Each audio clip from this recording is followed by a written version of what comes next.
전도서 10장 8절에서 15절. 전도서 10장 8절에서 15절입니다. 우리 한 목소리로 함께 읽도록 하겠습니다. 시작.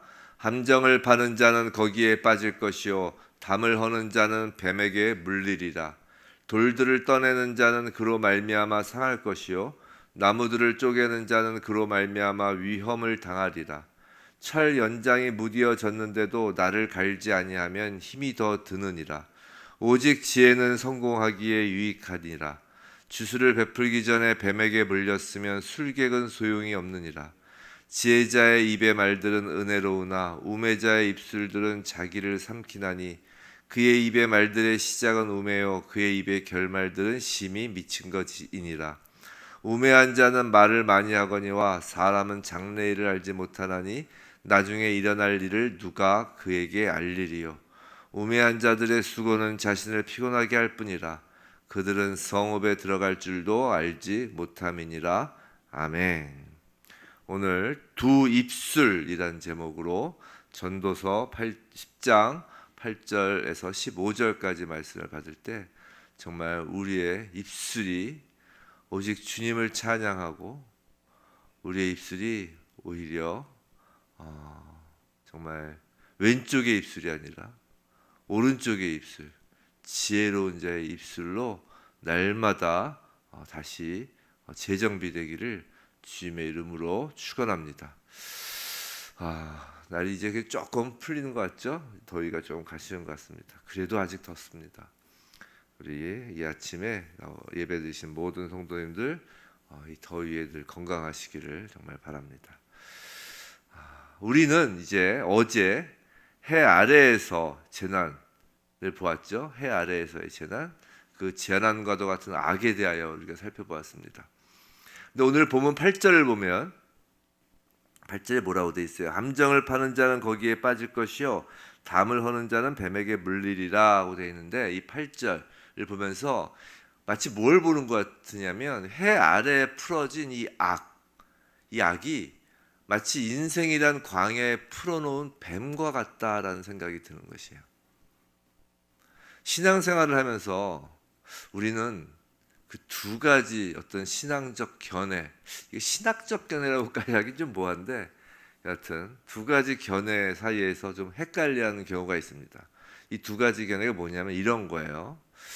우리가 생활 속에서 벌어지는 나쁜 일들, 우리가 싫은 일들 있잖아요. 괴로운 일들, 그런 나쁜 일들, 뭐 예를 들어서 재난과도 같은 일들, 질병, 아니면 사업에서 망하는 것, 자녀들이 잘 안 되는 것, 예를 들어서 성공하지 못하는 것, 여하튼 그런 나쁜 일들은 모두 사단에게서 비롯된 것이라는 견해, 그죠? 그런 견해가 있죠. 그리고 또 그런 나쁜 일들은 그런 나쁜 일 모두를 사단 탓을 하면 안 되고 우리 자신의 잘못에서 비롯된 것이 오히려 더 많고 대부분이라는 견해. 이렇게 두 견해 견해의 차이가 좀 있는 것 같아요. 여러분은 어떤 견해에 동의하시나요? 모두 사탄으로부터 비롯된 것이다. 사탄 탓 그만해라. 사탄도 억울하다. 그런 이야기도 하시잖아요. 어떤 목사님들 사탄이 억울해한다. 내가 뭘 했다고 그러면서 이런 둘 사이의 견해가 오락가락 하시나요? 그런데 이 두 가지의 견해는 서로 상충되거나 모순되는 것이 아니라 모두가 맞는 말이에요. 우리가 해 아래에서 볼 수 있는 사망, 질병, 사고 등 이 재난과도 같은 일들은 모두 죄의 증상이라고 보는 것이 맞습니다. 죄의 삭은 사망이라고 하죠. 그리고 선악과를 먹으면 반드시 죽는다라는 하나님 말씀처럼 이 사망은 그 모든 죄의 증상을 대표하는 것이에요. 단순히 사망 하나만 말하는 게 아니라고요. 죽음, 육체적 죽음, 그것만이 죄의 증상이 아니라 모든 죄의 증상을 대표하는 것이 사망이라고요. 그래서 모든 부정적인 현상은 죄로 인한 것이에요. 이게 죄의 증상입니다. 그리고 그 죄의 뿌리가 어디예요? 그게 창세기에서 가르쳐 주시는 거잖아요. 죄의 뿌리는 아담 너도 아니고 하와 너도 아니고 하나님 당신은 더더군다나 아니고 죄의 뿌리는 뱀이다라고 창세기에서 말씀하시는 거라고요. 그렇기 때문에 나쁜 일, 즉 죄의 증상의 그 모든 일들은 사탄으로부터 비롯된 것이 맞다는 것이에요. 속지 마시기 바랍니다. 맞아요. 사탄으로부터 비롯된 것이에요. 괜히 하나님 탓하지 마시라고요. 그리고 너무 인간 탓, 내 자신을 너무나 탓하지도 말란 말이에요. 모든 죄의 뿌리는 사탄에게 있는 게 맞아요. 하지만 반면에 그렇다고 해서 아담과 하와가 선악과를 먹은 데 있어서 책임이 전혀 없다는 것이 아니잖아요. 죄의 증상 중에는 사람이 그 사탄의 공범이 되어서 죄에 가담하여 발생하는 것도 분명히 있다라는 것이에요. 자, 8절은 그래서 사람이 그 죄의 공범으로서 역할을 하는 경우를 지금 보여주고 있어요. 어찌 보면 뱀을 불러들이는 꼴이 되는 일을 지금 하는 것입니다. 자, 누군가를 해하려고 함정을 파거나 다른 사람과의 그 경계가 되는 그 담을 허물어서 그 경계를 넘어서는 자신의 탐욕을 채우려 할 때 그 함정에 자기가 빠지고 그 담장을 허니까 오히려 뱀이 다가와서 뱀에게 물리는 거라는 것이에요. 자, 그러면 반면에 9절은 이제 세상에서는 우연으로 평가되며 발생하는 사건들을 보여줘요. 9절 한번 볼까요? 돌들을 떠내는 자는 그로 말미암아 상할 것이요 나무들을 쪼개는 자는 그로 말미암아 위험을 당하리라. 이게 무슨 말이냐면 우리가 채석장에서 돌을 채취하는 일은 좀 위험한 일이잖아요. 또 나무를 벌목하는 일도 위험한 일이잖아요. 이런 일들에는 늘 위험이 도사리고 있다고요. 그래서 사고가 난다고요. 생각해 보세요. 과학 문명이 발달할수록 사람들은 더욱 많은 우연한 사건, 우연한 사고에 노출되어 있어요. 그죠? 최근에 전기차 그 화재 사건이 좀 이슈죠. 이 전기차 화재 사건을 보아도 전기차가 나온 지 그렇게 오래되지 않았잖아요. 그러니까 이제 과학 문명이 발달하니까 또 이런 사건들이 생기는 거예요. 정말 그 옆에 세워놨던 차들은 정말 날벼락이죠, 날벼락. 그리고 뭐 그 전기차 뭐 그 원인을 정확히 지금 모르니까 계속 발생하는 거 아니에요. 그리고 자동차 그 뭐죠? 그 갑자기 출발하고 하는 것. 갑자기 그런 것들. 그 이전에는 생각할 수 없었던 사건이란 말이죠. 이게 과학과 문명의 한계예요. 급발진이라는 용어가 갑자기 생각이 안 나가지고 급발진 그런 거잖아요. 이게 인간의 한계로 생기는 사건은 언제나 있다고요. 하지만 세상에서는 우연으로 여겨지는 사건, 재난도 성경에서는 우연이라는 단어가 없잖아요. 성경에서는 우연이 없습니다. 즉 무슨 말이냐면 해 아래 하나님의 그 해 아래는 우연이라는 게 없어요. 이 성경에서 이야기하는 역사 속에는 우연이라는 것이 없다고요. 즉 모든 나쁜 것, 우연으로 여겨지는 사건도 그 모든 나쁜 것은 우연이 아니라 죄의 증상이라는 것이에요.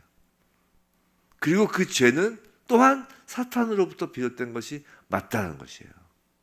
결론적으로 모든 죄의 증상들의 기본적인 원인, 베이스는 뱀에게 있고 사탄에게 있고 그중 일부는 아까 말씀드린 8절 같은 그런 일부는 사람들이 가담하여 나타난 증상이 있다는 것이에요. 그러니까 우리가 그 집합 개념으로 치면 전체는 사탄으로 인한 것이고 그 중에 일부는 사람의 가담으로 인한 죄의 증상들이 있다는 것이죠. 자, 그렇다면 죄의 근원, 그 죄의 베이직한 그 근원인 그 뱀에 대하여 사람은 당연히 주의를 기울일 필요가 있겠죠. 적어도 우리가 죄에 가담해서는 안 될 것이고 그 죄의 증상 중에 일부인 그 사람이 가담한 죄가 있다고 했잖아요. 그 죄에 가담해서는 안 될 것이고 또 담을 허는 것처럼 허는 그런 잘못을 해서 뱀이 슬금슬금 우리 발밑에 다가와 뒤꿈치를 물도록 놔두어서는 안 될 것이란 말이에요. 자, 이를 위해서 주의를 기울여야 되기 때문에 이를 위해서 10절 철 연장을 무뎌지지 않게 하기 위하여 나를 갈아두어야 하는 것처럼 우리는 말씀의 검을 날카롭게 갈아두어야 하는 것이에요. 자, 날마다 하나님 말씀이 이 성경 앞에 우리를 비추며 날선 검으로 우리의 삶의 그 세미한 부분까지 그 죄를 도려내는 것이라고요. 우리가 같은 칼도 쓰임새에 따라 달라요. 그죠? 제가 가끔 이야기하는 게 뭐냐면, 소 잡는 칼하고 의사들이 수술하는 칼은 그 날선 것이 달라야 된다는 것이에요.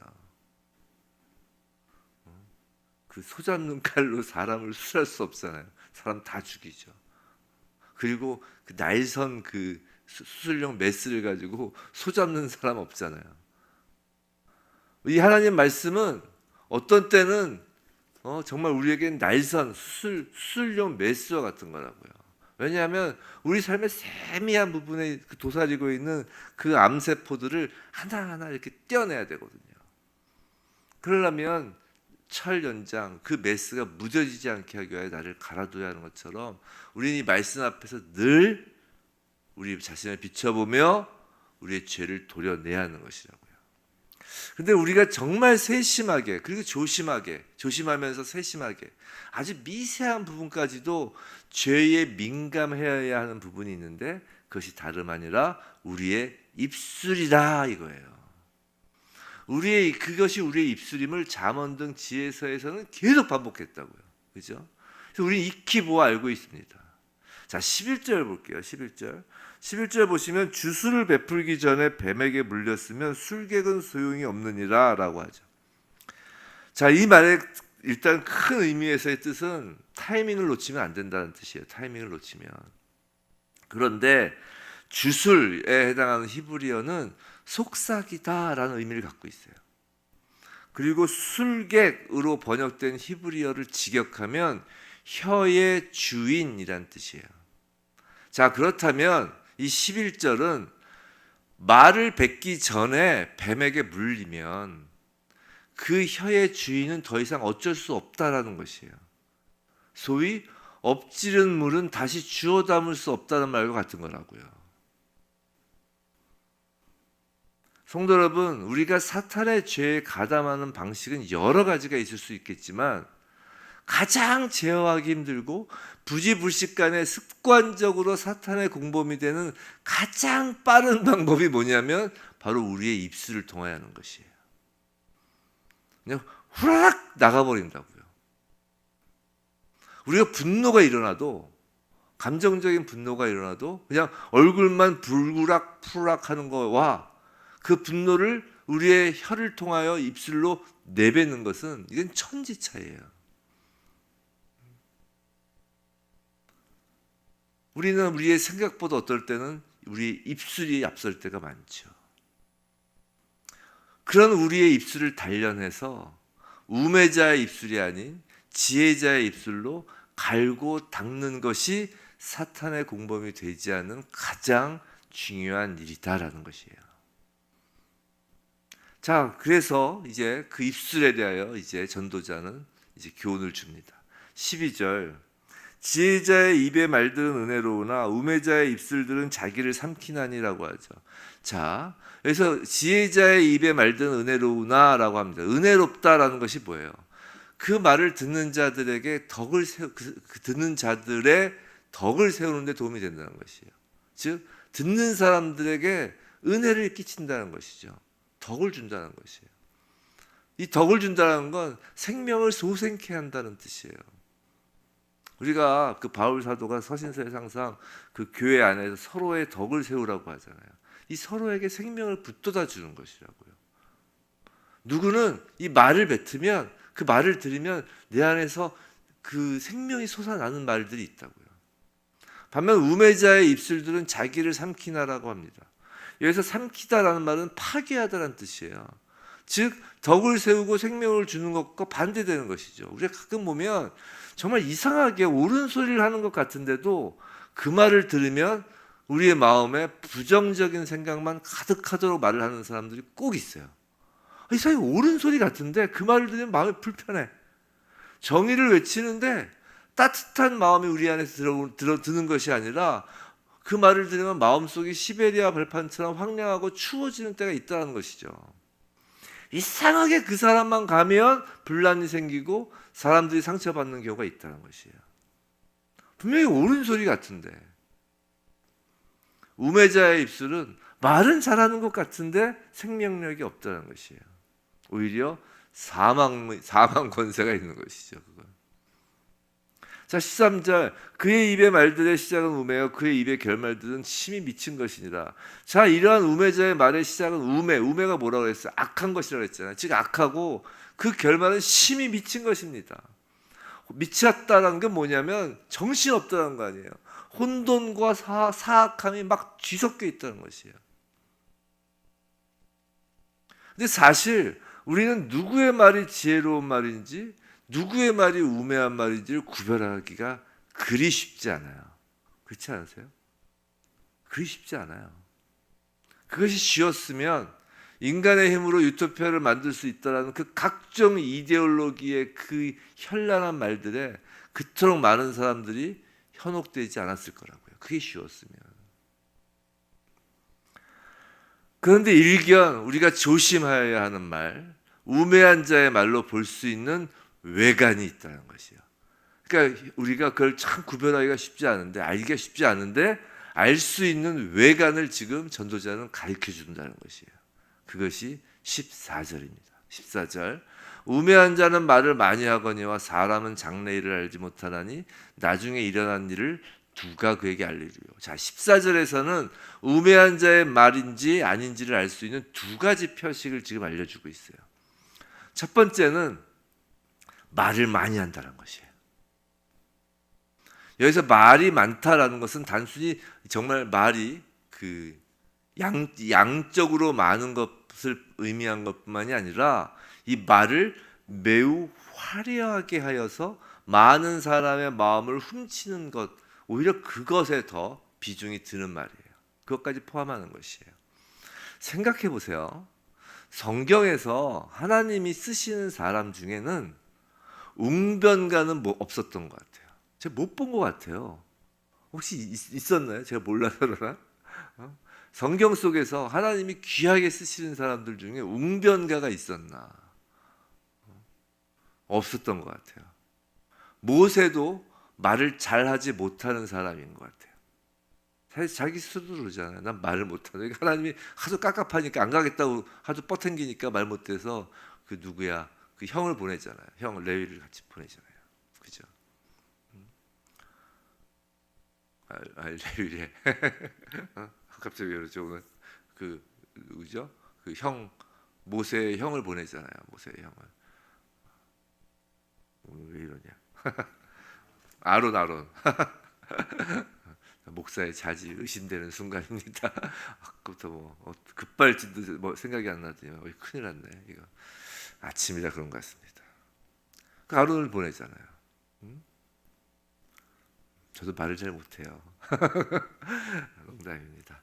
자, 그리고 사도 바울도 그래. 사도 바울도 말을 잘하지 못하기로 유명한 사람이잖아요. 반면에 역사적으로 말 잘하는 사람들이 있었죠. 뭐 히틀러, 무솔리니, 스탈린, 정말 시대의 살인자들은 화려한 웅변가들이었다고요. 그 뭐 레닌 광장에서 연설하고. 성경은 웅변가들을 쓰지 않아요. 말 잘하는 사람들, 앞에서 막 사람들 선동하는 사람들. 그런 면에서 또 가만히 보면 특정 이데올로기를 종교로 삼는 사람들, 그런 사람들 중에 특히 대중선동에 능한 사람이 많았던 것 같아요. 정말 적그리스도와 같은 사람들이 대중선동을 잘하는 거예요. 시작은 우매하고 결말은 미치게 만드는 것이죠. 요새 유튜브 같은 거 이제 보면 정말 이상한 유튜브 많아요. 기독교라는 이름을 걸고 뭐 적그리스도가 나타났냐, 또 지금 이 시대의 적그리스도가 누구냐, 막 정말 인간의 막 호기심을 막 자극하는 것들이잖아요. 썸네일도 막 그렇게 하고서 그거 다 이제 조회수 늘리려고 하는 거예요. 근데 하여튼 그건 이런저런 말들이 많죠. 제가 다른 건 몰라도 하나 확실히 제가 장담할 수 있는 거 있어요. 적그리스도에 대해서. 그건 광명의 천사의 모습으로 수많은 사람의 마음을 홀리는, 휘어잡는 정말 말이 많은 사람일 것입니다. 자, 둘째, 우매한 자의 말인지 입술인지 아닌지를 구별하는 두 번째 표징은 장래의 일을 말하는 거예요. 장래의 일을. 그 14절에서 사람은 장래의 일을 알지 못하나니 나중에 일어날 일을 누가 그에게 알리리요. 이 말은 뭐냐면 우매한 자는 당면한 현실조차 제대로 타개해 나가지 못하면서 장래의 일에 대하여 허황되고 과장된 말을 떠벌리기를 즐겨한다는 뜻이에요. 성도 여러분, 성경은요 기본적으로 우리에게 어떤 막연한 희망을 주려는 말씀이 아니에요. 사실 희망이라는 것이 뭐예요? 희망, 내가 원하는, 바랄 희자잖아요. 내가 원하는 것을 바라보는 거잖아요. 근데 그게 있을 지 없이 모르는 거 아니에요. 미래의 그런 일이, 내가 원하는 일이 정말 일어날지 안 일어날지 모르는데 그 막연한 그 희망을 주는 것이 성경 말씀이 아니라고요. 성경 말씀은 그 희망이 아니라 뭐라고 이야기를 하냐면 소망이라고 그래요. 소망. 그래서 성경은 확실한 소망을 품게 하는 것이 하나님 말씀이라고요. 희망과 소망이 무엇이 다르냐면 희망과 소망은 이 방향성이 달라요. 자, 뭐냐면 희망은 딱 지금 제가 여기 있으면 서 있으면 그 그림을 한번 연상해 보세요. 선을 긋는다고 치면 딱 시작점이 자 여기다라고 하면 희망은 자 여기부터 앞으로의 불확실한 일들에 대하여 갖는 지금 여기서 갖는 불확실한 일들에 갖는 어떤 긍정적인 감정이에요. 자 제가 여기 있었는데 앞으로의 일에 되게 긍정적으로 잘 될 것 같다, 잘 될 것이다, 잘 될 것을 기대한다라는 감정이 희망이에요. 근데 소망은 출발점이 저 위에요, 저 앞이에요. 그래서 저 앞에서 확실히 일어날 일들이 지금이라는 현실로 앞당겨 와져서 사는 삶을 소망이라고 그래요. 다른 거예요, 방향성이. 희망은 여기서부터 절로, 소망은 저기서부터 이쪽으로 해요. 그래서 가만히 보세요. 성경은 하나님의 언약의 책이잖아요. 구약, 신약 모두 언약이잖아요. 이 하나님의 언약은 그래서 방향성이 여기서부터 저기로 가는 것이 아니에요. 앞으로 가는 게 아니에요. 앞에서 확실히 성취되고 일어날 일을 말씀하시는 거라고요. 이건 하나님의 언약이니까. 언약하신 분이 하나님이기 때문에 이건 미래의 시제이지만 확실하게 일어날 일이란 말이에요. 그래서 성경은 앞으로 일어날 일의 이 미래형으로 써야 될 글을 현재형, 완료형으로 땡겨서 쓰는 경우가 많은 거라고요. 소망은 확실한 미래를 현재로 살아내는 삶의 모습이 그래서 소망이에요. 그래서 믿음과 소망이 그래서 연결되는 거예요. 믿음이 뭐예요? 바라는 것의 실상이잖아요. 바라는 것의 실상. 바라는 것의 실상이라는 건 뭐냐면 저 앞에 일인데 그 바라는 것이 지금 실상으로 나타나는 게 믿음이라는 거 아니에요.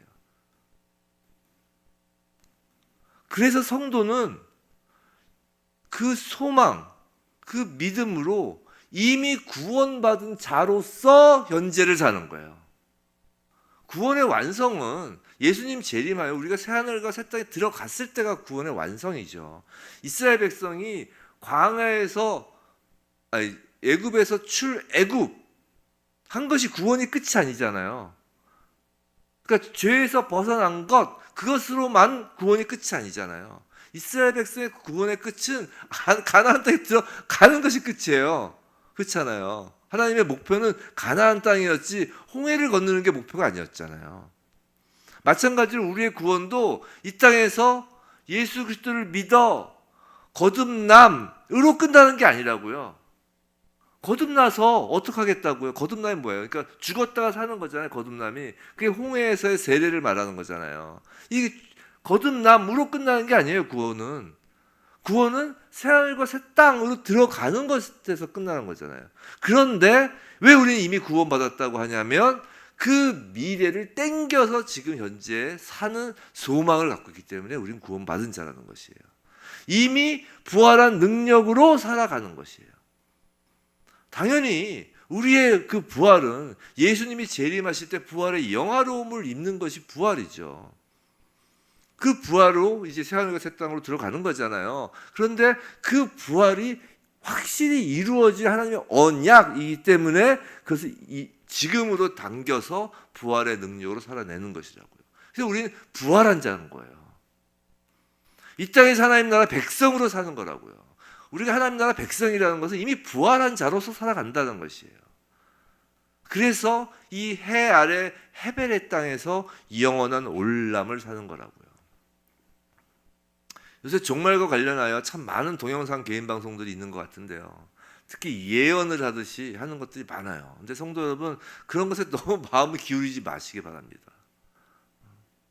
믿음과 소망으로 이미 우리는 하나님 나라를 살고 있는 것이에요. 할렐루야. 자, 우리 앞에는 이제 두 입술이 있어요.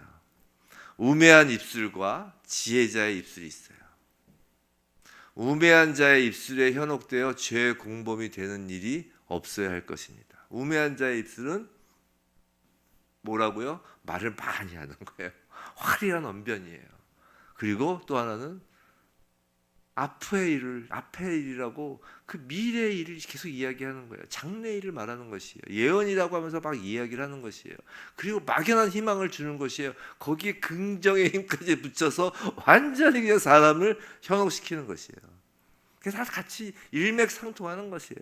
말을 많이 하는 것이나 앞으로의 미래의 일을 예언하듯이 이야기하는 것이나 긍정의 힘으로 그것을 북돋거나 그 감정적인 것을 북돋는 거잖아요. 그게 다 신비주의고 그게 다 이단 사설인 것입니다. 그게 우매한 자의 입술이에요. 그 우매한 자의 입술에 현혹되면 죄의 공범이 되는 것이에요. 담을 허물고 뱀이 다가와 우리의 뒤꿈치를 물어버리는 거라고요. 우리는 또한 우리 자신의 입술이 지혜자의 입술이 되어야 하는 것입니다. 누가 지혜자의 입술인가 분별하기 전에 먼저 우리가 이 지혜자의 입술을 가져야죠. 오늘 하루 날마다의 삶을 지혜자의 입술을 갖는다는 건 그건 뭘까요? 반대인 것이죠. 우매한 자의 입술과 반대인 것이에요. 입을 다물고 소망을 품고 사는 것. 그것이 지혜자의 입술을 갖고 사는 성도의 모습입니다. 부디 날마다 우매자의 입술을 피하고 지혜자의 입술로 살아가는 우리 모두이길 주님의 이름으로 축원합니다.